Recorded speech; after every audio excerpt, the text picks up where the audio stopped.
What is up, everybody? It's Dante Walton here. Today we react to episode 6 of X-Men 97. But before we get things started, make sure to leave a like, comment down below, subscribe for more content like this coming soon. Yeah, last episode of X-Men 97, you know what happened. It was like the massacre in Genosha. Magneto seemed to sacrifice himself. Gambit definitely did. That's why I gotta bring back out the Gambit long sleeve here. And I kind of feel bad because I think in the first episode, X-Men 97, I was talking about how when I was a kid, Gambit was my favorite X-Men, but then, rewatching the animated series, he actually was my favorite, really, but, man, he really stepped up in X-Men 97, especially the last episode. The way he sacrificed himself, and, he was saving the Morlocks and all this stuff, and he was kind of being the bigger person when it comes to the relationship with him and Rogue. Man, Gambit really went out like a boss, for real. If he really is gone, that was one hell of a way to exit the series, But I'm curious, if or how this could be undone. I didn't know watching it the first time, but going back and looking at it and seeing other people talk about it, that the Watcher appeared in the sky before everything went down. So I don't know if that's just supposed to be him watching another catastrophic event that he can't interfere with. That's probably it. But I don't know, the fact that Cable was there and was trying to stop it. I don't know if maybe he's gonna be successful one of these times. I don't know. He's gonna go back again and again. We'll have to see what happens there and who exactly sent this ginormous Sentinel kaiju thing that was expelling a bunch of other Sentinels in it. They didn't say they didn't give a number of the death toll and all that, but I'm assuming, and I know this word is a little bit charged, I'm assuming it was from some anti-mutant group trying to do maybe a genocide on mutants, because this was a place designed for mutants to live. It seems like exclusively mutants live there. We know at least Moira, who's a human, was in the council, and Valerie Cooper's there too, but I think the actual people that live there are probably all mutants, I'm guessing. It seemed like a targeted attack there. Once everybody was celebrating and happy and living pretty peacefully from what we saw, together in a happy community. Of course, they couldn't let them just be happy on their own. They had to, I don't know, wipe them out. I don't know, make them extinct. I want to know exactly who sent this. I don't know if it's really Trask and Gyrick or whatever. If it's a different group, we'll have to see. But yeah, man, I'm really curious to see what's gonna happen next in this series. And man, that was a hell of an episode last time. So let's see what episode 6 has in store for us. The music here changes every now and then. This is way more serious sounding, Marvel animation, fanfare. Magneto was gone from the intro, probably, and Gambit too, right? Yeah. It's cool how they're oh, Nightcrawler's added though. All right. Oh, it's cool how they're adding and subtracting characters from the intro itself, who's joining the X-Men. I guess Nightcrawler is now officially joining. Okay.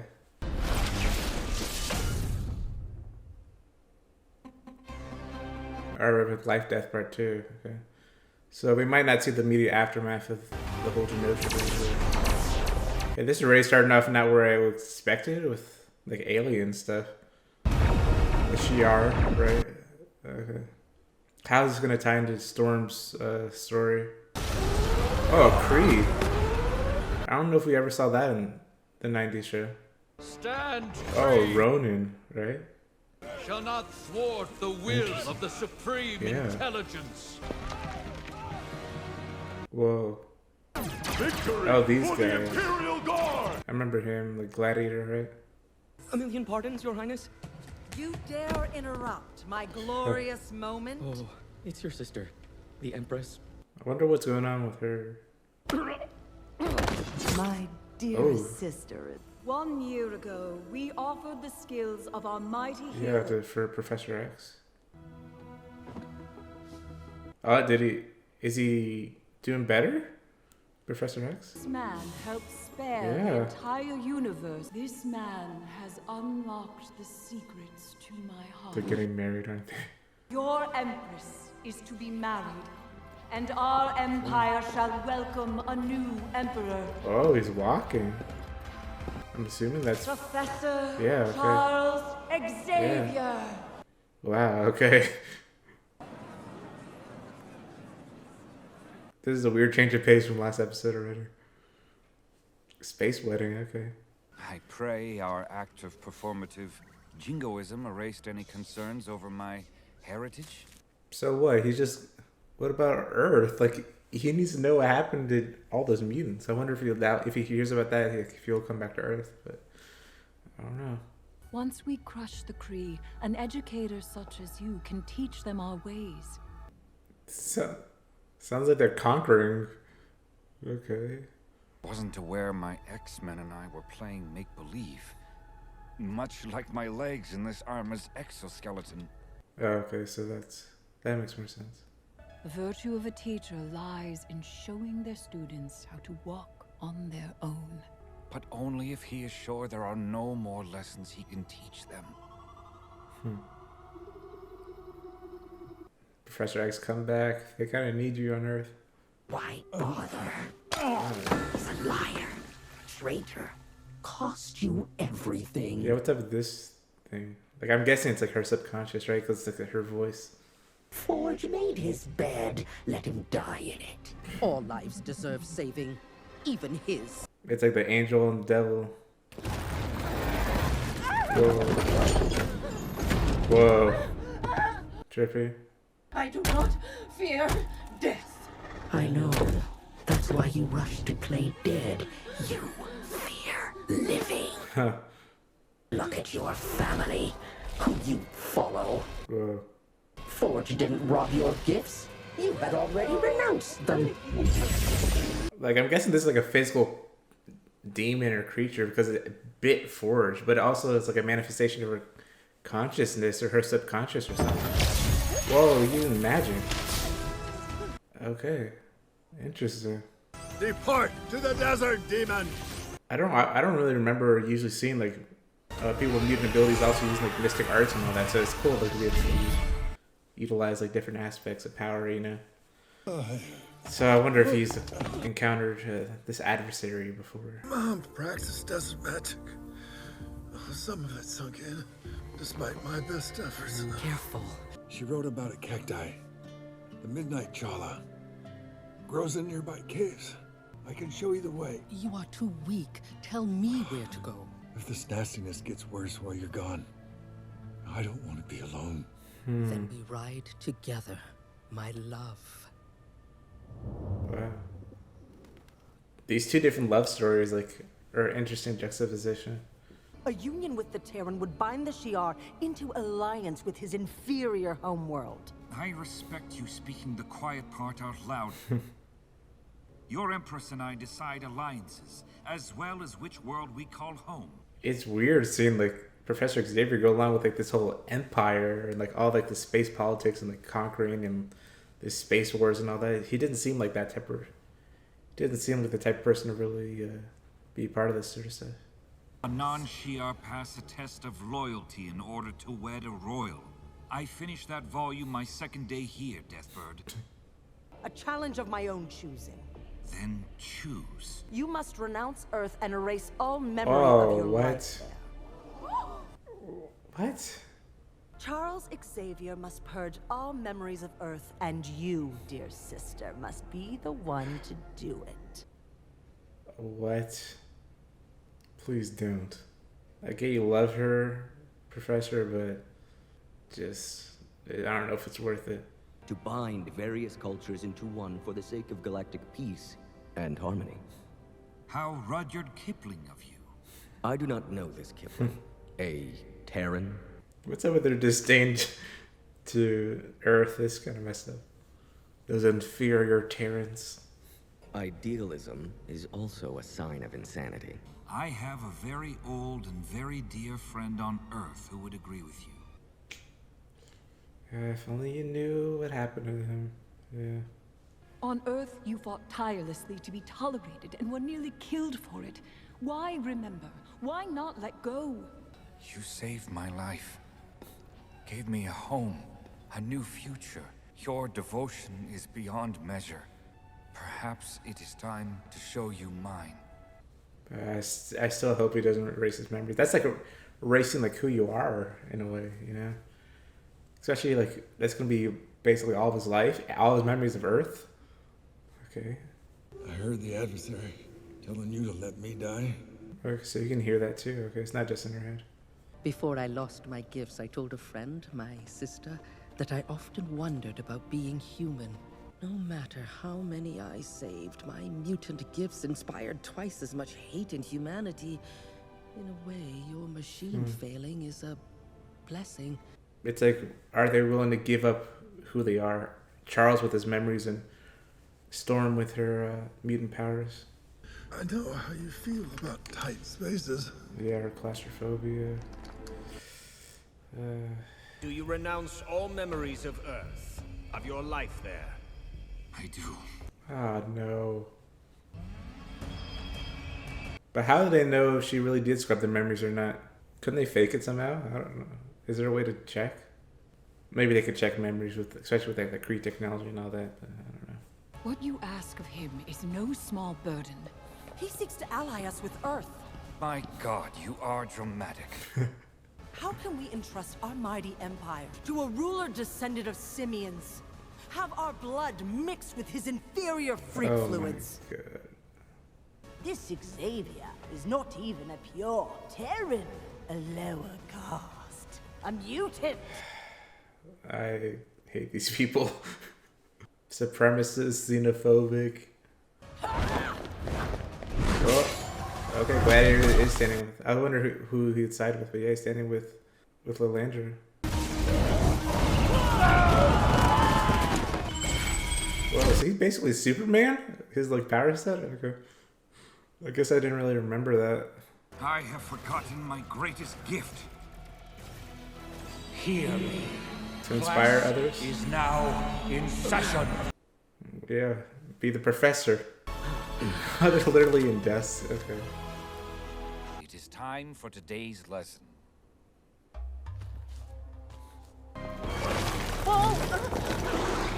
Oh. Well. I will save you and let you live your tempting daydream. Not a daydream. Oh, her powers? Okay, manifested. The Executioner's neutralizer was not the only weapon tamping down my gifts. You all are an echo of who I am. And she's the mistress of the elements.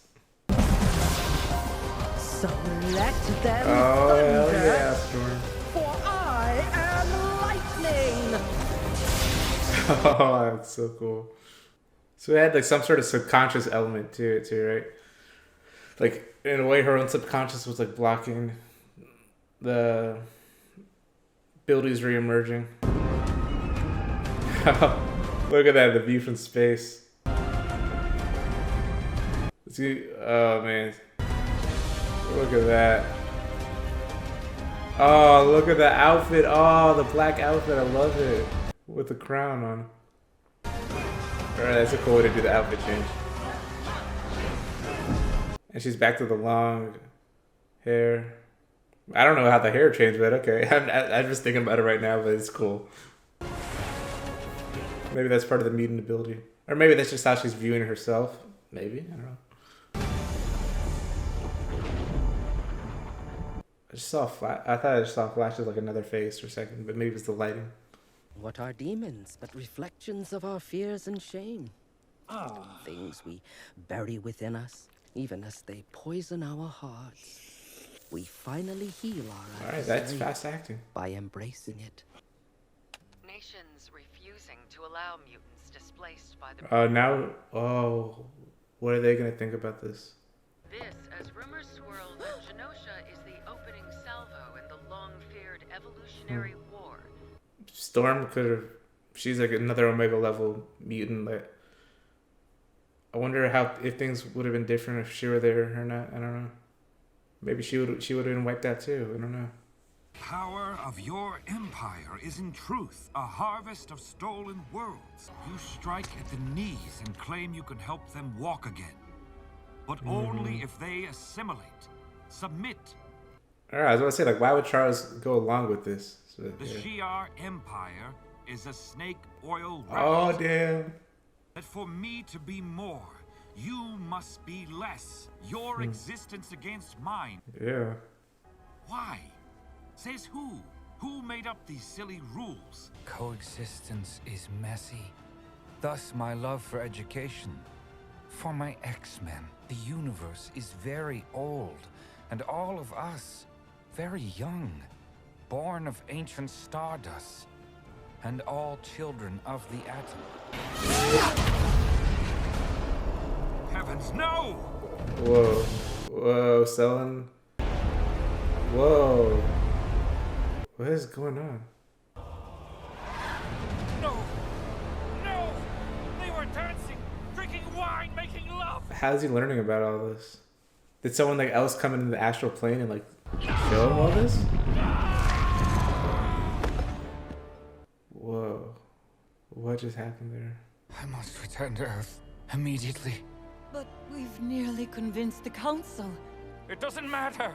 While I cowered in the cosmos, the unthinkable has happened. If that should end our star-crossed affair, so be it. I will not abandon my kind. It is time I return to my X-Men. Okay. I thought that was gonna be the end here, but it was a little tag, it seems. Trask. I gave you my DNA to access Master Mold. Who is this though? Who's like the true mastermind behind this all? Don't take all the blame, Oliver. Mr. Sinister. Genosha was merely the beginning of a prologue, now past. But why would he want to do this? Place your faith in Sinister.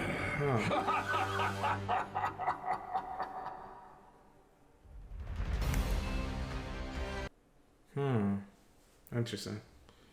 Alright, so that was episode 6 of X-Men 97. Like right off the bat, I have to say, like, I didn't enjoy it quite as much as like episode 5. Episode 5 was just like such a high for me. This was definitely at least like a different change of pace, you know. Interestingly enough, this was the most like A story, B story they've done in the show so far. Where like it definitely had like two stories that just kept going back and forth between, and they paired with each other nicely actually. With the whole thing with, I was like surprised to see like the whole Shi'ar thing and all that with Professor X. Like I remember in the end of like the X-Men animated series that like he was being like sent to like the Shi'ar so he can like hopefully be cured and healed and all that. He was like on the brink of death. But even in this show, like even like the X-Men themselves were saying that Professor X was killed and all that. So wonder if they know like the full extent of what happened to Professor X or not. I know they knew he got sent off or whatever, but maybe they don't know that he recovered or anything like that. So interesting about that. I'm curious to see what's going to happen when he comes back to Earth. And the other storyline with Forge and Storm, like Storm, like two different types of like romances, and also two different of like the X-Men trying to like find their way back, you know, and like the internal struggle they have with letting go of like who they are, or I don't know, embracing like their previous roles like in the X-Men and all that. That was actually really interesting. Yeah, I'm still thinking that why is Mr. Sinister, like what's his plan here? Like what does he have to gain from wiping out all those mutants and all that? I'm trying to think. And like, yeah, he was given access to the Master Mold DNA from Bolivar Trask, right? I know he does a lot of genetic stuff with like the DNA and all that. Maybe he created that big Sentinel thing or helped create it, and still wondering what exactly his plan is here. But yeah, I'm sure we're gonna have to see as it goes on. But it's gonna be great to see Storm and Professor X. Presumably, they're probably gonna be in the intro again. If not next episode, then maybe the episode afterward. I want to see how exactly they're gonna respond to like the massacre at Genosha. And I'm assuming it was Mr. Sinister that like invaded Charles's mind there, like in the astral plane, showing him that, because we know he has like that sort of ability in a way, or maybe he doesn't. Maybe he just has it with people that he's like genetically like marked or whatever, like he did with Madeline Pryor. I don't know. Well, I will have to see for that as well. But yeah, he was showing like in his mind at least, like all the different things that happened and all that. He knew, like he was like saying exactly what happened, especially the big like gambit that turned to the skeleton and all that. Yeah, I was wondering this whole time, like, why would Charles go along with being with this empire that like conquers all these civilizations and all that, and forces them to assimilate, kind of like Viltrum Empire, like an Invincible or something like that. Like, why would he go along with this? I know he loves Lalandra and all that, but I don't know. It seems like totally against his ideals of like coexistence and all that, and peace, and being like peaceful coexistence. So yeah, it's good to see that he was trying to educate them and all that, but the lesson had to be cut short. But that was really interesting, especially him like literally putting them in the desk. He had the blackboard and everything. He was like drawing it all out on chalk for them. The whole thing with Storm is interesting too, that maybe the machine that Forge built did actually work, but it was she still had to overcome the other subconscious block that she put in herself, you know. So that's interesting. So yeah, it probably did work after all. I don't think the whole thing was like, oh, it was all in your head, it was all in your mind. It was a mental block that you had to get through, or else your powers wouldn't have left. But I think it was the combination of both of those things, Forge's machine and her overcoming like all the doubts and fear she has, like that was like manifest through the adversary here, which yeah, it was an actual demon, it seemed like. Yeah, the combination of like mutant abilities, magic, science, like alien technology, all this stuff like that, and it makes the X-Men world pretty unique in my opinion, where just all these things can just coexist in the world and people understand it, you know. So that was interesting, like seeing Forge use like the desert magic, as he called it, that his mother had taught him, was really cool. Yeah, I wonder exactly how like Storm, like I know she regained her powers and all that, and I like the costume change and all that, but like how did her hair grow like that? And I don't know, it doesn't make sense. We shouldn't think about it too hard. It was just a cool transformation sequence. But I do kind of miss. I like the mohawk look though, but it's cool to go back to that, more of that look. But I do actually. I've always liked the black costume for Storm, so that's cool to see. Yeah, man, I'm just more curious. I'm mostly curious about what's gonna happen next in the show. And yeah, this episode didn't cover it too much, but because it focused on like these two stories of people who've been away from all the action that's been going on, but we're gonna see they're gonna be reconnected soon. Like, what's that global aftermath of what happened on Genosha? We heard in the news report that the citizens there are being sent back to their home country, so they're all being evacuated and all that. And this whole situation is messy. I'm really curious to see what the aftermath of this whole thing is going to be, especially with Professor X coming back.